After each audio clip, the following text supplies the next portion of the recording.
It's my first time down here, and I can really say how fascinating this tour has been, and to thank the people who have organised it. And it is now going to be open to the public from the 26th of January, so we'd encourage people to go on the website for London Transport and find out details about it.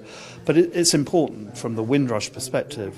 This is where many of the people coming across on the Windrush first came. They spent their first nights here because in London there was no accommodation, as we've been hearing. So many buildings have been destroyed and the city was devastated. So people were here for a couple of weeks perhaps, and after that they would move on to stay with friends, relations or whatever. But it's a sense of what that generation went through. And Windrush, they were down here with other people, of course, who had no homes, so people all together. There was a labour exchange was established down here to help with the job situation for people. We can hear the Northern Line going up above us as we speak.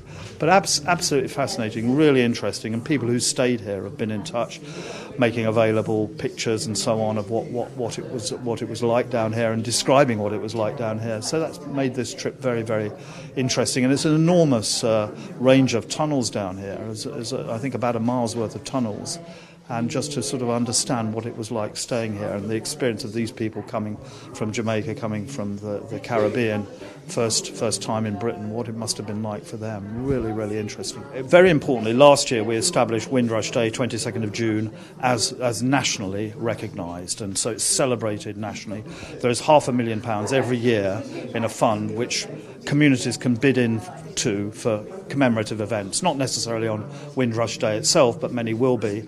We've started that bidding process. We've had events in Leeds, in London, today in Birmingham, tomorrow in Manchester, to publicise what we're doing. We've had a massive response from communities of ideas of how they want to celebrate it. And of course, it's a celebration for everybody. This is an important part of national life for all of us, to celebrate the contribution of the Caribbean community who came here and have made life so much better for us in this country, so much more diverse, so much more interesting. And so I would encourage people to be active in that, to participate in that, to be part of the bidding process, and importantly be part of the celebrations that, as I say, will happen throughout this year, throughout every year going forward.